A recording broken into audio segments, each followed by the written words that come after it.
Hello everyone and welcome back to my channel. So my name is Katie and today we are doing a very exciting video and having a good old gush, and we are talking about my all-time favourite fantasy series, or well, fantasy / sci-fi, like adult SFF basically. And yeah, I'm very excited to do this video. I've definitely done iterations of this video before, but this is like the newest and updated version, and I feel like there are a few series recently that I have, well, in the past year or so, that have skyrocketed to like my favourite series of all time. So yeah, very much looking forward to this video. I'm kind of splitting this video into like my very top 5 series that I just absolutely love so much, and then some other series that I really love, but they're not like my top 5 spots, if you know what I mean. So yeah, so we'll just get started with my like favourite series of all time, which is probably not a surprise to anyone, and that is the Stormlight Archive. So I have, I'll just get this one out because it's easy access, by Brandon Sanderson. And this is Rhythm of War, which is probably maybe my favourite book in the series. I don't know, I love them all so much, but I feel like Rhythm of War has the nilfs Navani and Raboniel. And so yeah, they have a special place in my heart. But and Kaladin's journey in this one, oh, I'm crying just thinking about it. But yeah, I love the Stormlight Archive so much. If you're a fan of adult fantasy or wanting to get in, well, maybe it's not the best series if you're just starting out, but if you like adult fantasy, then you have to read this series of. Yeah, so the first book is really hard to explain, but we're following 3 main characters, so Kaladin, Dalinar and Shallan. And it is set in this world called Rashar, which is kind of ravaged by these things called high storms, which is like massive storms that like whirl around the world like once every month-ish, I think. At the start of the book, the king of these people called the Alethi is assassinated by this character called the Assassin in White, whom I love, by the way. And I think book 5 is going to be like his book. Okay, that's a tangent, but anyway, and this kicks off a war between these 2 people called the Alethi and the Parshendi, and they are fighting this war on these things called the Shattered Plains, which are basically like big plains that have been shattered. And so the book, we are following Kaladin, who is a like escaped slave at the start of the book, and he gets taken to be part of these bridge crews who are like people on the Shattered Plains who have these bridges. This sounds really stupid when you describe it, and they basically have to like run with these bridges and like have to cross the bridge for the soldiers to like cross the bridge, but they're treated like really badly, and Kaladin's put in this bridge crew called Bridge 4, who are like the worst of the worst. And then throughout the book, Kaladin kind of whips them into shape, and I love Bridge 4 so much, like all their whole bonds and everything. Oh, it's just so good. And then we've also found Dalinar, who is a high prince at this war going on, so he's more of like an in-charge figure, and he is trying to like unite all the princes together to try and work together, because there's a lot of there's about 10 high princes, I think, and most of them are just out for themselves, but Dalinar's trying to like unite them. And he's also getting these visions from the like god figure of the he doesn't really know what the visions are about, but they're sort of telling him things. And then Shallan is a slightly different part of the world, so she's travelled to this city called Cabranth, which is like, I don't know, the city of bells or something. It feels very like Mediterranean type city, that's the vibes I get from it. And she has apprenticed herself to this scholar called Jasna, and she is there with the intention of stealing one of Jasna's like magical artefacts, to try and save her family. And yeah, so that's the sort of setup. But I just love it, like all the sort of magic and everything. They're like, there's this magic system where they're basically like discovering what happened to these things called the Knights Radiant, and just like them discovering all these things is so cool. And there's these creatures called Spren who are like little magical sprites, and some of the characters like bond to the Spren, and I love the Spren so much. Some of the like Spren characters are some of my like favourite characters in the whole series. And then yeah, I just love all the characters so much. Like there's 3 main characters. Obviously Kaladin is like my favourite character of all time. He's just this like grumpy, depressed little you just want to give him a hug. And actually the series as well, there's discussions of mental health and stuff. I love, that's probably the main theme of the series, I would say, is like mental health, and it's or mental illness, and it's done so well. I just love it so much. And yeah, there's other characters as well, like Navani. Well, she's like a part of the Colin family, which is a big family in the world. Adeline, who I love so much, who's Dalinar's son, and Renarin, who's Dalinar's other son. I love them both so much. Adeline is just this like golden retriever himbo prince, oh I love him. And yeah, I just love all the characters. And Raboniel, who's only in this book, but she is like this evil villainous MILF who I love. But yeah, it's just a great series and I would highly recommend. So yeah. Since it's next door to it, and this is another series I love so much, and that is Gideon the Ninth and Harry the Ninth and the rest of the Locked Tomb series. When it comes out, I'm sure I will love, by Tamsin Muir. So this series is just like absolute great time. It's so fun, it's so chaotic, it's so like, what the fuck am I reading? But it's so good, and the characters, I feel like all of my top, like all the books in this video basically I love so much because of the characters, and just Gideon is an absolute like icon. So in the first book we're following these two characters mainly called Gideon and Harrow, and they've grown up on the Ninth House. Gideon, who was sort of abandoned there as an orphan, and she's grown up in the Ninth House, but she's constantly trying to escape, but her escape attempts are constantly being thwarted by Harrowhark, or Harrow, who is the reverend daughter of the Ninth House, so she's almost like the princess of the Ninth House. And then one day Harrow gets invited to go to this like first house to try and ascertain the secrets of this thing called lictorhood, which is basically like godhood in a way. But to go she needs like a bodyguard, or known as a cavalier, and she recruits Gideon to be her cavalier. So Gideon and Harry travel to this like first house, or Canaan house as it's known, which is like almost this like gothic haunted house type vibes. And they're there with all the other 8 houses, but then characters start dying, so it becomes almost like a murder mystery. And I would say this book is not super heavy on the sci-fi, but as the series goes on, it like Harrow especially gets a lot more sci-fi-y. And Harrow, the book, not the character, is, I love it so much. There's this almost like pantheon of gods type vibes, and like the chaos is just impeccable. The like god figure is called John, and that just makes everything so much better. And yeah, I just love all the characters so much. Like Gideon and the Anthe I think are my favourites, and I love like Campbell. Oh, I just love them all. And I cannot wait for Nona, which is coming out later this year. But just honestly read this series, and as well it's so queer and like so, I don't know, just it's just so good. So yeah, would highly recommend. And then we have Realm of the Elderlings. Specifically, well, I feel like my favourite Realm of the Elderlings series, because it's like 5 trilogies basically, except one of the trilogies is a quartet, but is the Fitz and the Fool books, which are the last 3 books. But I love the whole series.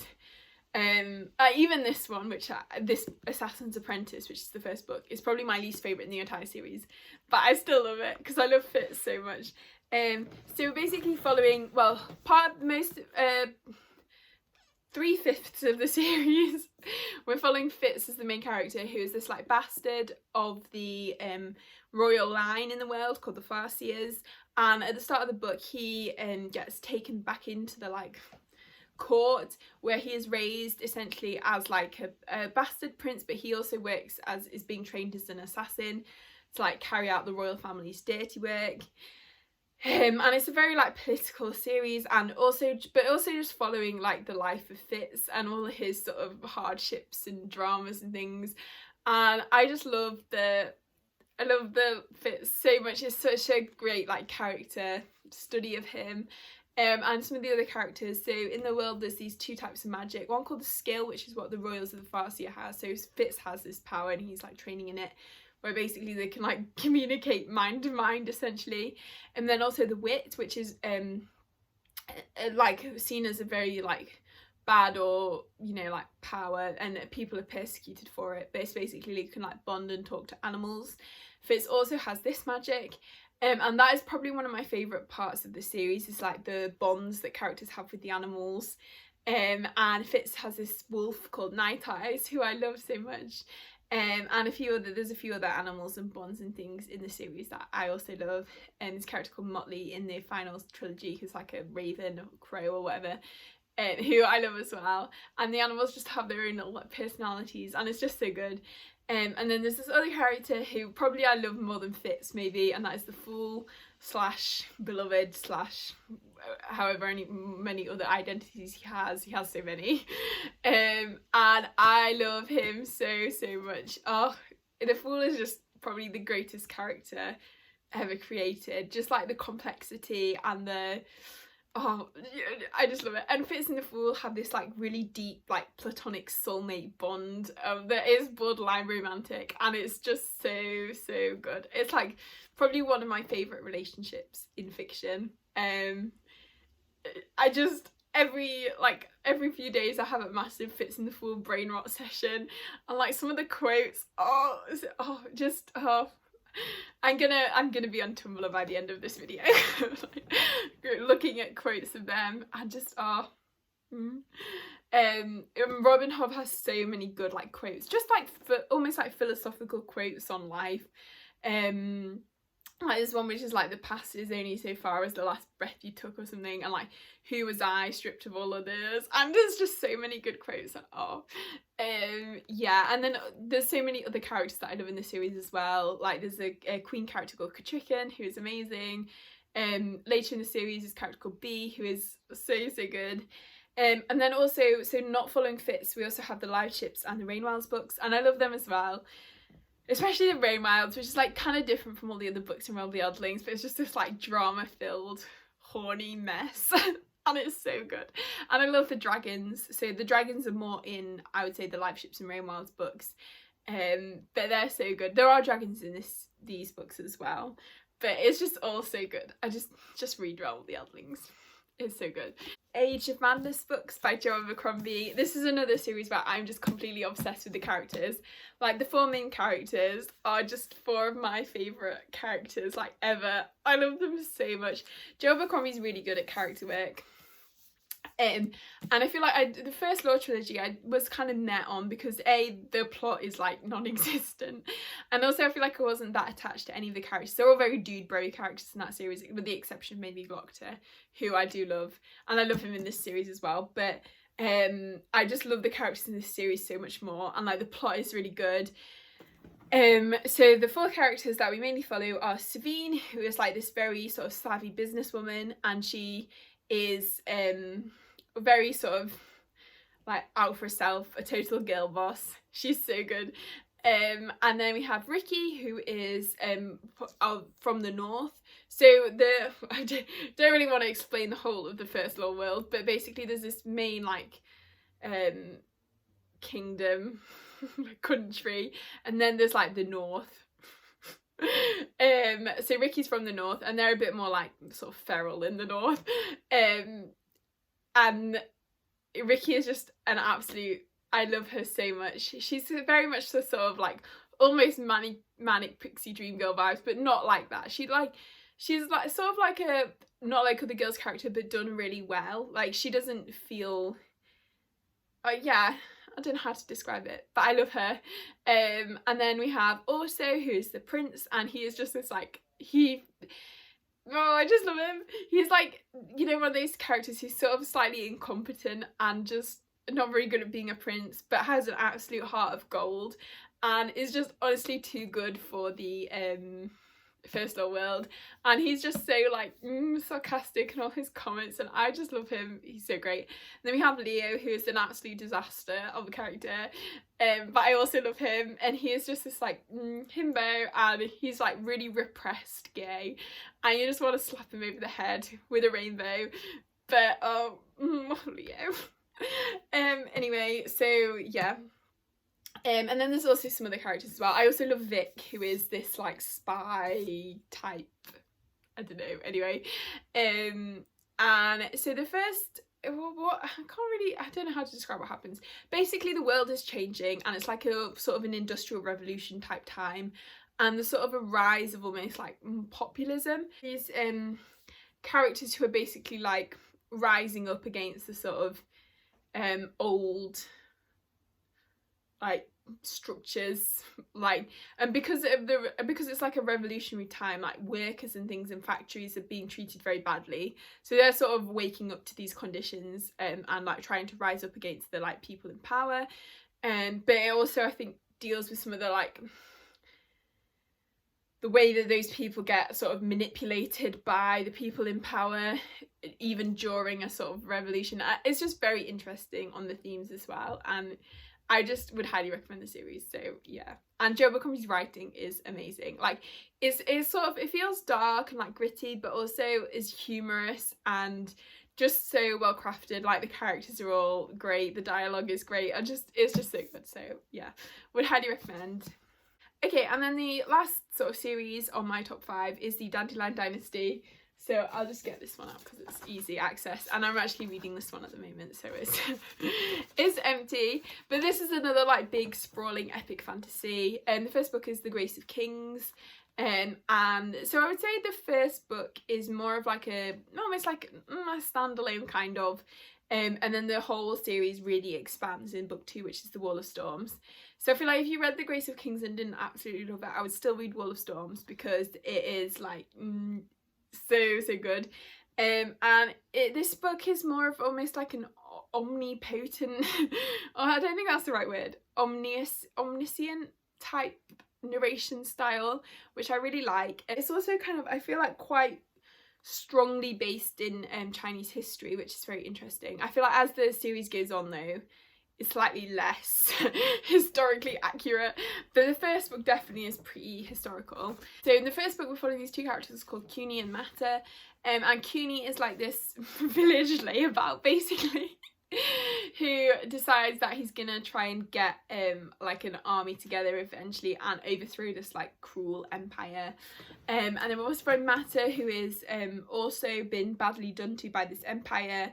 And he is also trying to like get an army together to defeat the evil emperor.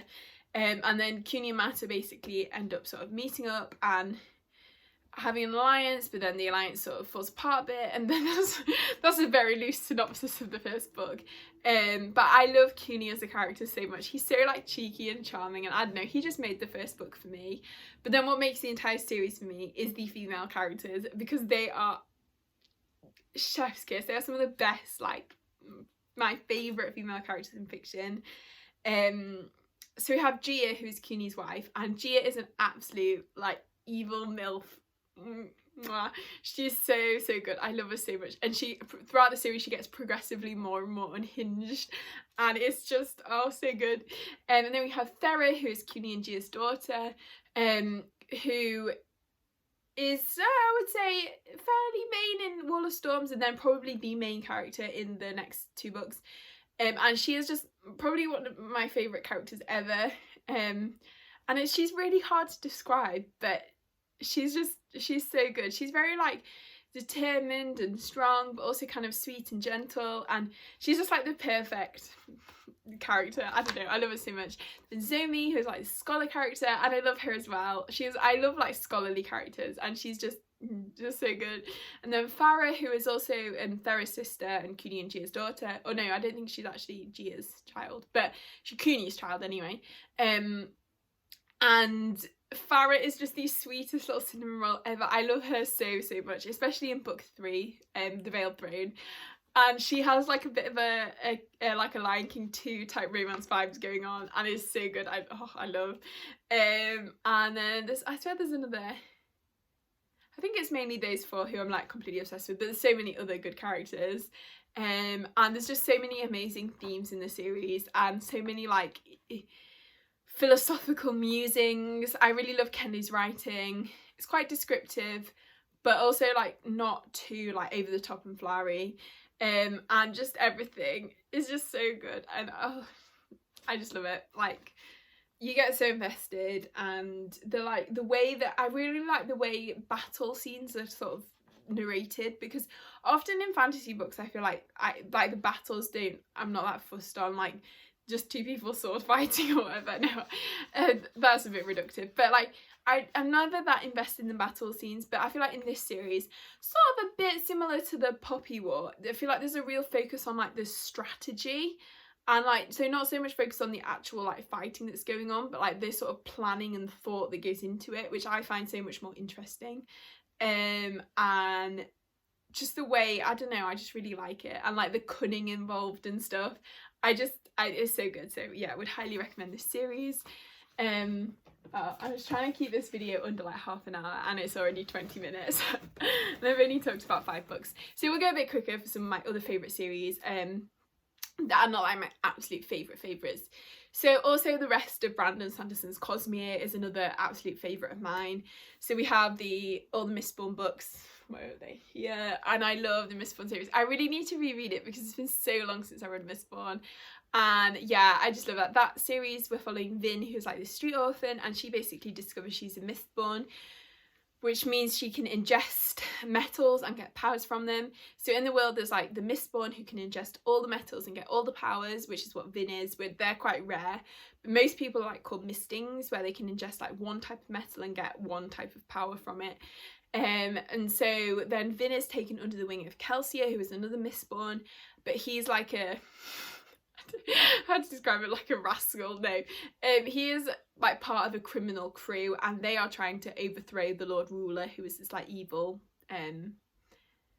ruler basically, and that's the kind of story, them trying to pull off this like overthrow of the emperor. No, he's not even an emperor, the ruler, the Lord Ruler. So but the series is so good, the magic is so interesting, very sort of scientific-y, but I really love it, and just the characters and stuff. Oh, really need to reread. And then the second, so like that's the first Mistborn trilogy, and then the second one is basically like the same world, the same magic, but different, like a few hundred years in the future from the original series, and it's basically like a Wild West like adventure. It's so much fun. And then I also love Warbreaker. Where is it? Here. Which is like more, I would say slightly more romantic than Brandon Sanderson's other books. Following this character called Ciri, who gets not sold by her father, but as part of like an alliance, she gets sent to be married to this god king, and the god king is like very like mysterious and powerful, and nobody really knows anything about him. So Ciri goes to be the god king's wife, and there discovers the god king, and I love the character of the god king, who's called Sebron, so much. And then we're also following Ciri's sister Vivenna, who like follows Ciri to the like capital city to try and rescue her, but then Vivenna ends up kind of embroiled in almost a rebellion that's going on in the city. So now I just want to reread Warbreaker actually, because I love it so much. And then there's this other character called Vasher, who is this like, I think he's a mercenary. I can't actually remember why he's in the story. But he has this magical sword called Nightblood, who is, I love Nightblood, it's like talking sword, who basically wants to destroy evil, and anyone that's like not worthy or like too bad wants to pick up Nightblood, and like then they get destroyed from it. I don't think I was describing that well, but anyway, Vasher and Nightblood have such a great like banter. It's good.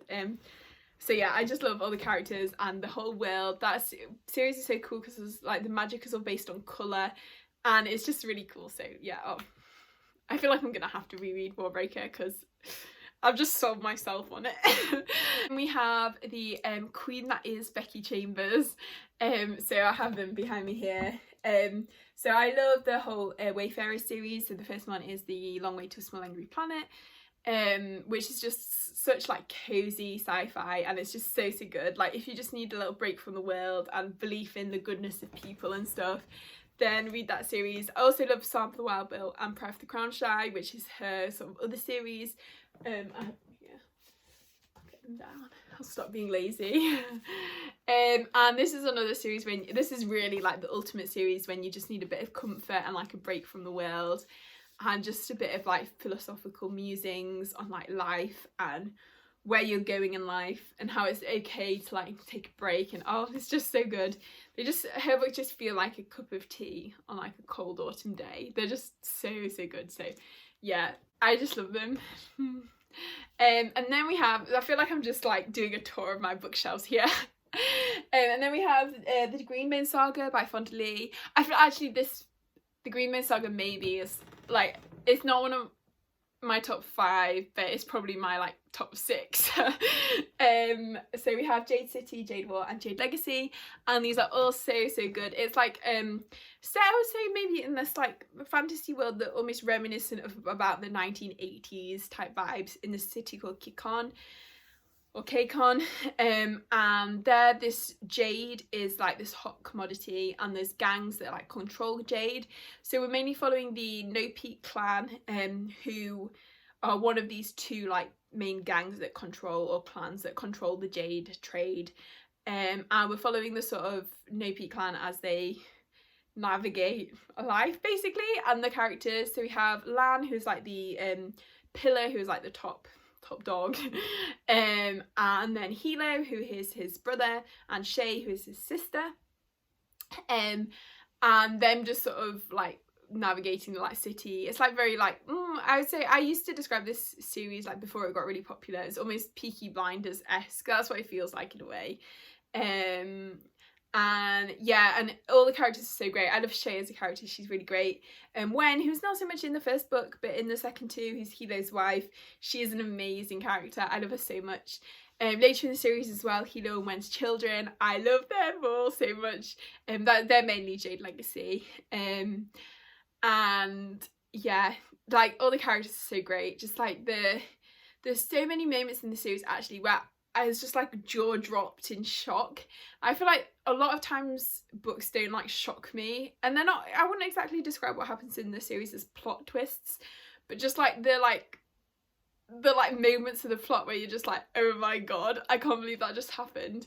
And like I think especially in Jade City, when I wasn't expecting like such dramatic things to happen, and then it happens and I was like shook. But yeah, it's such a great series. Like everything is so well written, and like especially the drama and like the fighting and stuff is, I think Fond Leah's like a black belt in karate or something, or some martial arts, and it comes across so well in like the sort of combat scenes, and it's just all so good. And like this, it's like this sort of, there's so much good like drama, but then there's also such good like emotional stakes. You're so invested in the family, you're so like, anything that happens to them like you feel, and yeah, it's a great series, would highly recommend. I feel like I might have to make a part 2 to this video. And then slightly more recent, so earlier this year we have the Nightrunner series by Lynn Frelling, which I love. This is very like classic high fantasy feeling. It was written in the 90s, but it's also queer, so the main relationship is of the series, not so much in book 1 but later in the series, is like 2 men, and I love them so much. And it's a very like supportive relationship. I feel like I like the slightly more wholesome relationships, but I would say that's not really the main focus of the series. There's just so much good like fantasy like shenanigans. Like the first book we're following Alec, who gets rescued from prison by this other character called Sergil, and then Sergil kind of takes Alec under his wing as this basically like spy for the kingdom. And the first book there's a lot of like sort of like skullduggery, and they're like trying to break into things and like get things for the kingdom and that kind of thing. And then the series has some good like necromancy and stuff, which is cool. And then also one of the books, they sort of go to this other kingdom where there's like, do they call them elves? Something along those lines. I swear they're elves. That sort of fantasy elf fairy type vibes, and they travel, and that one book feels a bit like Lord of the Rings, but it's just all so good. I just love all the characters. Alec and Sergil are great characters. All the other side characters as well are really good. It's just a series that you will just get invested in and like love the characters, and like the stories are so entertaining, and yeah, so I really love this series. It has a special place in my heart now. Okay, so I feel like we're gonna get even quicker with some of the other series, which like they're favourites, but I feel like they're not my top favourites. So we have the Ruin of Kings series, Chorus of Dragons, the Ruin of Kings, The Name of All Things, Memory of Souls, House of Always, and then Discord of the Gods, which I do have, but it's over there. I can't be bothered to pick it up. But this series is just like fun, chaotic, bisexual energy, and that is like all you need to know about the series. It's very like convoluted family politics, and there's so much like the drama and stuff that goes on, and there's polyamory later in the series, well, books 3, 4 and 5, although I feel like it's teased in book 2, and yeah, it's just a great series if you want a fun time while still having those like epic fantasy vibes. So yeah, the Thousand Eyes, which is the second book, and the Unspoken Name and the Thousand Eyes by A.K. Lockwood, one of my favourite like fantasy duologies. I think it's a duology, although I do hope there's more books. Again, similar to like Gideon the Ninth and Ruin of Kings, very like slightly chaotic vibes. The main character is like escaping this cult, and then she's raised as like an assassin. It's sapphic as well, the first book, and then the second book, the main character, who is like the main characters in the first book, like semi-brother, like kind of adopted, who is a Killian, and they're just both so good. I love all the characters, I love the like vibes of the series. There's 2 great like grumpy mentor, feral orphan type relationships, especially in the second book. Just there's so much to love about that series, and I just love it. I'm just like looking around in my bookshelves like, oh, I love that series, oh, I love that series, oh, I love that series. Oh, I don't know whether to just reel off some of my favourites, but I feel like that's not very meaningful. But I might have to make another video of like my favourite sci-fi favourites, because I feel like there are quite a few sci-fi series that I haven't mentioned so much. If anyone's interested in that, definitely let me know. Oh, N.K. Jemisin. I love N.K. Jemisin books. I feel like I don't know if I have a favourite series of hers. I just love them all.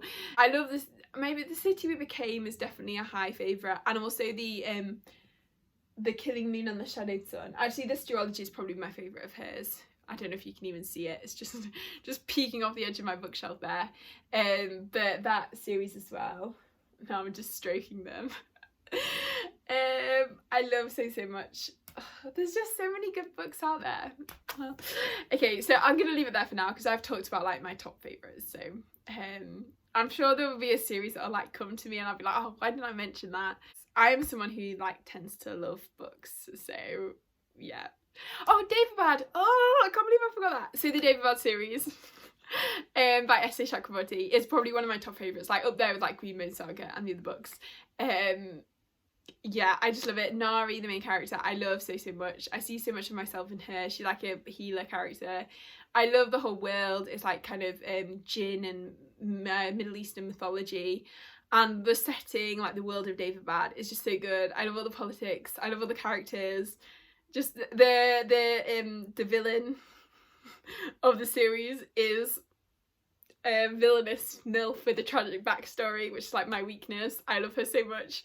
I just love all the characters, and I've said that about 3 million times in this video, but it's true. And oh, I need to reread that series as well, because I read River of Silver earlier in the year and just like completely fell back in love with the daevabad world. So yeah, so anyway, let me know in the comments your favourite like fantasy series of all time, or series. Did that make sense? Like multiple series if you have a few favourites, because I can never choose just one. Like I was trying to keep this video like not too many series, but I feel like I could just go on forever. And yes, if you like the video, please give it a thumbs up and subscribe if you haven't already. And I hope I already said that. I hope you all enjoyed the video, and I will have a great day. I will have a great day. No, I hope everyone has a really great day, and I will see you next time. I'm just losing the plot here.